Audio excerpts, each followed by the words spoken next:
नोएडा, गाजियाबाद, लखनऊ की बात करें, दिल्ली की बात करें, दिल्ली के आसपास के क्षेत्र की बात करें, जो एनसीआर का पूरा इलाका है, यहां पर भूकंप के तेज झटके महसूस किए गए हैं और 3 दिन में ये दूसरी बार भूकंप के झटके महसूस किए गए हैं। 5.6 मापी गई है भूकंप की तीव्रता। ये देखिए, बड़ी अपडेट निकलकर सामने आई है कि 5.6 भूकंप की तीव्रता मापी गई है। एनसीआर में भूकंप के तेज झटके एक बार फिर से महसूस किए गए हैं और ये 3 दिन में, पिछले 3 दिनों की अगर हम बात करें तो 3 दिन में दूसरी बार भूकंप के झटके महसूस किए गए हैं पूरे दिल्ली एनसीआर में। गाजियाबाद की बात करें, नोएडा की बात करें या फिर दिल्ली की बात करें, यहां पर भूकंप के झटके महसूस किए गए हैं जिसकी तीव्रता 5.6 मापी गई है। भूकंप की तीव्रता 5.6 मापी गई है। राजधानी लखनऊ की बात करें तो लखनऊ में भी भूकंप के झटके महसूस किए गए। हालांकि राहत की बात यह है कि ज्यादा देर तक ये झटके महसूस नहीं किए गए। अगर ज्यादा देर तक उसका अगर टाइम बढ़ता तो बड़ा नुकसान होने की भी आशंका जताई जा रही है कि बड़ा नुकसान भी हो सकता था। लेकिन हाँ, अभी लखनऊ में ये राहत की बात है कि ज्यादा देर तक भूकंप के झटके महसूस नहीं किए गए, लेकिन लोगों में डर जरूर है, लोग सहमे हुए हैं जरूर हैं, वो घर के बाहर खड़े हैं। सृजनपाल सिंह भूवैज्ञानिक हमारे साथ जुड़ गए हैं। सृजनपाल जी, बहुत स्वागत है आपका। सृजनपाल जी, ये 3 दिन में दूसरी बार झटका महसूस किया गया, भूकंप का झटका, इसके पीछे की वजह, कारण क्या हो सकते हैं और कितना खतरनाक ये साबित हो सकता है?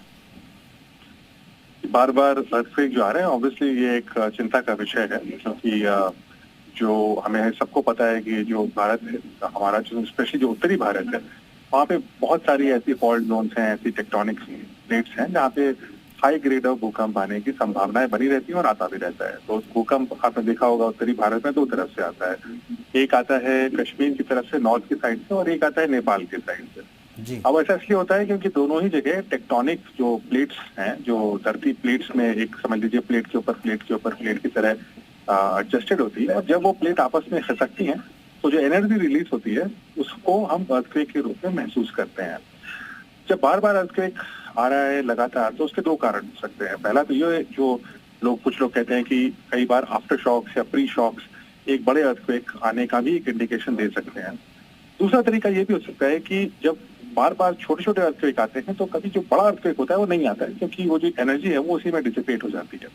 तो इसका एनालिसिस करना कि ये कहाँ से आ रहे हैं, और खास तौर से हमें नागरिकों को प्रिपेयर करना कि अर्थक्वेक तो ऐसे आते रहता है, इनको कैसे प्रिपेयर करें। क्योंकि जितनी बार मैं देखता हूँ टीवी पर या जहाँ पर भी हम सुनते हैं, प्रिपेयर्डनेस की कमी होती है। तो हमें उसके लिए प्रिपेयर्ड रहना जरूरी होता है। अर्थक्वेक कोई भी आता है तो उसको उसके प्रति रिएक्ट करने का जो टाइम होता है वो लिमिटेड होता है, और इसलिए उसकी पुख्ता ट्रेनिंग करने की आवश्यकता होती है। तो ये सारी चीजें इंपॉर्टेंट हैं। लेकिन ये जो बार बार अर्थक्वेक आ रहा है, इसका हम एनालिसिस कर रहे हैं। पूरी दुनिया में भी हो रहा है, लेकिन खासतौर से भारत में भी हो रहा है, क्योंकि हमारे मेजर पॉपुलेशन सेंटर्स जहाँ लोग रहते हैं वो इन जोन्स में आते हैं, और उनको प्रोटेक्ट करना हमारे लिए आवश्यक है। साथ ही साथ चूंकि हम नई दिल्ली और उत्तर प्रदेश इन सब चीजों को देखते हैं, घनी आबादी के क्षेत्र होते हैं, ऐसी बहुत सी बिल्डिंग्स होती हैं जो आधिकारिक तौर पे नहीं बनी होती हैं, जिनके जो नॉर्म्स हैं वो ठीक से नहीं होते हैं, कुछ पुरानी बिल्डिंग्स भी होती हैं। तो ऐसी सारी चीजों को एनालिसिस करना, चिन्हित करना और उनको फिर से रीइंफोर्स करना या उनको सही करना ताकि लोगों को खतरा ना हो, ये भी आवश्यक है। तो ये सारी चीजें करनी आवश्यक है, और इस डेटा को हम स्टडी कर रहे हैं। डेटा को स्टडी करने में थोड़ा समय लगता है, लेकिन निश्चित रूप से बार बार अर्थक्वेक आना कोई अच्छी चीज नहीं है। बिल्कुल सृजनपाल जी, अब आप चूंकि लगातार इस पर रिसर्च भी कर रहे हैं, देख भी रहे हैं, आज की डेट में ऊपर वाला ना करे कि अगर भूकंप आता है और बहुत तेज नेपाल जैसे हालात बनते हैं तो हम कितने तैयार हैं? देखिए, ये क्षेत्र क्षेत्र पे भी निर्भर करता है, लेकिन अगर मैं कुछ पुराने क्षेत्रों की बात करूं जहाँ पे घनी आबादी में लोग रहते हैं और ऐसी बिल्डिंग्स हैं जिनको 1 फ्लोर का परमिट मिला है या 2 फ्लोर का परमिट मिला है, लेकिन उसके ऊपर तरुपर लोगों ने कई मंजिला मकान बना दिए हैं, ये सारी बिल्डिंग्स जो हैं खतरनाक हो सकती हैं अर्थक्वेक की स्थिति में। एक और चीज इंपॉर्टेंट होती है कि अगर अर्थक्वेक की स्थिति में किसी बिल्डिंग से भागना हो या निकलना हो लोगों को, तो असेंबली पॉइंट्स होने चाहिए। जब बहुत सारी हम घनी आबादी ऐसे बना देते हैं ना, तो असेंबली पॉइंट्स कम हो जाते हैं, तो बचने की जगह खत्म हो जाती है। साथ ही साथ ऐसी जगहों में अगर कुछ विपदा होती है तो वहां पर किसी एम्बुलेंस को या किसी फायर ब्रिगेड को ले जाने में भी दिक्कत हो सकती है। तो ये सारी चीजों की व्यवस्था करनी आवश्यक है। तो अगर हम पूरे भारत को देखें तो कुछ जो नए क्षेत्र बने हैं वहां पर तो इन चीजों को हमने पालन किया है, लेकिन अगर आप दिल्ली जैसी जगह की बात करें जहाँ पे 70-80% जो बिल्डिंग्स हैं वो अपने नॉर्म से ज्यादा बना दी गई हैं, उनकी 2 मंजिल का उनको परमिट है, वो 4 मंजिल की बना दी गई है, ये सारी चीजें खतरनाक सिद्ध हो सकती हैं किसी अर्थक्वेक की सिचुएशन। सृजन पाल जी, लेकिन ये बहुत बड़ा एरिया है। आप दिल्ली के चांदनी चौक चले जाइए या लखनऊ के पुराने लखनऊ चले जाइए, तो जो जिस बातों का जिक्र आप कर रहे हैं वो पूरी की पूरी तस्वीर दिखाई दे जाएगी। और वो छोटी मोटा एरिया नहीं है, काफी बड़े एरिया में फैला हुआ है। तो ये खतरनाक साबित हो सकता है ऐसी स्थिति में। नहीं, बिल्कुल, ये एक अगर प्रिवेंशन की निगाह से हम देखें तो ये चीज खतरनाक तो है ही। अब ऐसा तो नहीं हो सकता कि हम रातों रात इन चीजों को समाप्त कर दें और हम ये रिहायशी एरिया है, हम इतनी जल्दी इसका समाधान भी नहीं निकाल सकते। तो अभी हम क्या कर सकते हैं, तुरंत हम ये कर सकते हैं कि हम अपने जो नागरिक हैं, विशेषकर बच्चे हैं, ऐसे लोग जो घरों में रहते हैं, गृहिणियां हैं, इन सभी अनफक सभी लोगों को, चाहे किसी भी उम्र के हों, उनको ट्रेनिंग दे सकते हैं कि हमें अर्थक्वेक की सिचुएशन में करना क्या है। और आपके घर की डिजाइन, आपकी बिल्डिंग की डिजाइन और आप कहाँ रहते हैं, इसके हिसाब से आपको निर्धारित और आपको ट्रेनिंग बनानी पड़ेगी कि आपको क्या करना चाहिए। तो इसका मतलब इसमें RWA जो होते हैं उनका एक प्रमुख भूमिका होगी। इसमें लोकल जो कॉर्पोरेटर्स हैं उनकी भूमिका होगी कि वो बिल्डिंग जाकर के बताएं कि यहाँ पे आपको असेंबल होना है, इस तरीके से निकलना है। मुझे नहीं याद है कि किस बिल्डिंग में हम कभी भी अर्थक्वेक की ड्रिल करते हैं। अगर हम भारत के छोटे शहरों की बात करें, छोटे भी, लखनऊ तो बड़ा शहर है, लेकिन अगर लखनऊ जैसे शहर की भी बात करें तो मुझे नहीं याद है कि हमने कब किसी बिल्डिंग में ट्रेनिंग की हो, ड्रिल करी हो कि अर्थक्वेक में किस सिचुएशन में क्या करना है। ऐसे हमें ट्रेनिंग करने की आवश्यकता है। ये चीज हम तुरंत कर सकते हैं, ये तो हम आज के दिन से कर सकते हैं। तो ये करना आवश्यक है कि हम इन सब चीजों को करें। और नहीं, ठीक बात है सृजन पाल जी। हमने देखा है कि कभी भी इस तरह की कोई प्रैक्टिस नहीं होती है, ना हमारे सामने कभी हुई और आपको भी नहीं याद है, तो होती नहीं है तो याद भी कहां से होगी। लेकिन अगर कुछ कहना चाहें, लोगों को समझाना चाहें आप, क्योंकि बहुत सारे लोग हैं जो कि अवेयर नहीं है। कई बार बिल्डिंग्स में बड़ी बड़ी हाई राइज बिल्डिंग होती है, उसमें लिफ्ट पकड़ के नीचे आ जाते हैं और ये भी शायद कहा जाता है कि लिफ्ट का इस्तेमाल नहीं करना है। तो ऐसी छोटी छोटी बातों का ध्यान रखना बहुत जरूरी है। जी, छोटी छोटी चीजों का ध्यान रखना जरूरी है। आप अपनी बिल्डिंग और कहाँ रहते हैं उसके हिसाब से भी निर्धारित करना जरूरी है। और आपके दिमाग में ये बात पहले से ही बैठी होनी चाहिए। अर्थक्वेक आने के बाद आप स्ट्रैटेजी नहीं बना सकते कि क्या करना है, या आपको अर्थक्वेक आने के पहले बनाना पड़ेगा। तो बहुत सारे अलग अलग, डिपेंडिंग कि आप कहाँ रहते हैं। अगर आप बाहर जा सकते हैं, ये संभव है, तो सीढ़ियों से जाइए। कभी भी लिफ्ट का तो प्रयोग ही नहीं करना चाहिए। लिफ्ट का जो पूरा डक्ट होता है वो सबसे वल्नरेबल पार्ट होता है किसी भी अर्थक्वेक में। उसमें फंसने की संभावना बहुत ज्यादा होती है कि आप उसी में फंस के रह जाएंगे। तो इसलिए हमेशा सीढ़ियों का इस्तेमाल करें। साथ ही साथ पैनिक ना करें। मुझे लगता है कि आधे लोग पैनिक करना शुरू कर देते हैं। अर्थक्वेक आता है तो हम बहुत ज्यादा डर जाते हैं, दहशत में आ जाते हैं। वो लाजमी है, समझ, क्योंकि हम ड्रिल नहीं करते हैं तो इसलिए हम डरते भी जल्दी। अगर आप जापान जैसी कंट्रीज में देखिए तो लोग घबराते नहीं है क्योंकि वो ड्रिल करते रहते हैं। तो जरूरी नहीं है कि ड्रिल करने के लिए उनको मेरी जरूरत हो या उनको किसी ट्रेनर की जरूरत हो। आप खुद अपने ट्रेनर बन सकते हैं। आप RWA में जाइए, बहुत सारी पब्लिकली अवेलेबल इन्फॉर्मेशन है और बहुत ये चीजों को ड्रिल करके देखिए कि आप इसको प्रैक्टिस करके देखिए। और अगर मान लीजिए आपको लगता है कि आप बाहर नहीं निकल सकते, कोई किसी कारण से आप घर के बाहर ही नहीं जा सकते, तो आप किसी बड़े मजबूत मेज के नीचे चले जाइए। ताकि होता क्या है कि चीजें गिरती हैं, कांच गिरता है, प्लास्टर गिरता है, पत्थर गिरते हैं, वो चोट पहुंचाती है सबसे पहले आपको।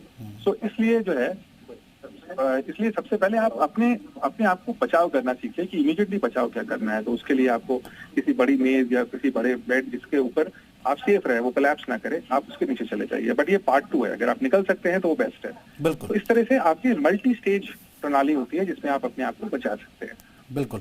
सृजन पाल सिंह जी, बहुत शुक्रिया हमारे साथ जुड़ने के लिए, तमाम बातचीत करने के लिए। तमाम जो बातें आपने बोली है, हम उम्मीद करते हैं जो दर्शक हमें सुन रहे होंगे उनको सहूलियत मिली होगी और जानकारी जरूर मिली होगी कि जब भी कोई ऐसी स्थिति बढ़ती है या फिर आती है, वैसे तो हम उम्मीद करेंगे, ऊपर वाले से दुआ करेंगे कि ऐसी स्थिति ना आए, लेकिन अगर कभी ऐसी भयानक स्थिति आती है तो उस स्थिति से कैसे निपटना है, पैनिक नहीं होना है और किस तरह से उस सिचुएशन से निपटना है। बहुत शुक्रिया आपका। फिलहाल बड़ी खबर यही है कि दिल्ली NCR में भूकंप के तेज झटके महसूस किए गए हैं और भूवैज्ञानिक हमारे साथ थे, वो कह रहे हैं हम इस पर रिसर्च कर रहे हैं। नेपाल में इसका केंद्र कई बार देखा गया और कश्मीर की साइड से, 2 साइड से भूकंप के तेज झटके महसूस किए जाते हैं और वहीं से आता है। और उसके बाद अब ये देखिए, दिल्ली की बात करें या NCR की बात करें, लखनऊ की बात करें, तो यहां पर भी भूकंप के झटके महसूस किए गए हैं। शोध किया जा रहा है, रिसर्च किया जा रहा है कि बार बार इतनी जल्दी भूकंप के झटके जो महसूस किए जा रहे हैं, आखिर उसके पीछे की वजह क्या है, आखिर उसके पीछे का कारण क्या है। लेकिन बड़ी खबर आज की यही है कि 3 दिन में दूसरी बार भूकंप के झटके महसूस किए गए हैं। दिल्ली NCR में भूकंप के तेज झटके महसूस किए गए हैं। नोएडा की बात करें, गाजियाबाद की बात करें, यहां पर भूकंप के झटके महसूस किए गए हैं। राजधानी लखनऊ की अगर हम बात करते हैं तो लखनऊ में भी भूकंप का आया हुआ है और हालांकि गनीमत ये रही कि ज्यादा देर तक उसका ड्यूरेशन जो था वो बहुत ही कुछ सेकंड का था, इस वजह से कोई नुकसान की खबर नहीं आई है। लेकिन तब भी लोग डरे हुए हैं, सहमे हुए हैं, अपने घरों से बाहर निकले हैं, सड़कों पर हैं। 3 दिन में दूसरी बार भूकंप के झटके महसूस किए गए हैं, घरों से बाहर निकले हैं लोग। 5.6 भूकंप की तीव्रता मापी गई है। भूकंप से धरती एक बार फिर से कांपी है। तीव्रता जो है 5.6 मापी गई है। ये बड़ी खबर, अहम खबर हम आपको बता रहे हैं। लगातार एक बार फिर से धरती कांपी है, धरती हिली है। दिल्ली एनसीआर में भूकंप के झटके महसूस किए गए हैं। नेपाल में भूकंप का केंद्र था, जिसका देखिए हम एक ग्राफिक्स के जरिए, मैप के जरिए आपको बताने और समझाने की कोशिश कर रहे हैं। एक बार फिर से दिखा रहे हैं हम आपको। जो पहली तस्वीर आप देख पा रहे हैं, नेपाल में भूकंप का केंद्र था, जिसकी तस्वीर हम आपको दिखा रहे हैं। और ये देखिए मैप के जरिए हम आपको समझाने की कोशिश कर रहे हैं कि आखिर कहां पर भूकंप का केंद्र था। 5.6 भूकंप की तीव्रता मापी गई है।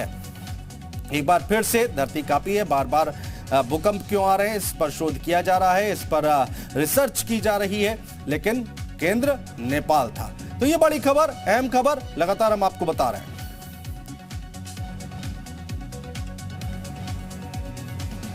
ये दो तस्वीरें हम आपको दिखा रहे हैं। दिल्ली एनसीआर में भूकंप के झटके महसूस किए। पहली तस्वीर जो आप देख पा रहे हैं, ये दिल्ली एनसीआर की है और नेपाल में भूकंप का केंद्र था। दूसरी तस्वीर नेपाल की हम आपको दिखा रहे हैं। नेपाल से हमने पिछले दिनों भी दिखाया, ग्राउंड जीरो से हमारे सहयोगी लगातार रिपोर्ट्स भेज रहे हैं। वहां पर क्या हालात बने हुए हैं, लोग अपने घरों में नहीं सो रहे हैं, रातों में घर के बाहर सो रहे हैं। इतनी दहशत है, इतना डर है कि लोग अपने घरों में नहीं जा रहे। कई घर जो हैं वो तबाह भी हो गए हैं। तो दूसरी तस्वीर नेपाल की।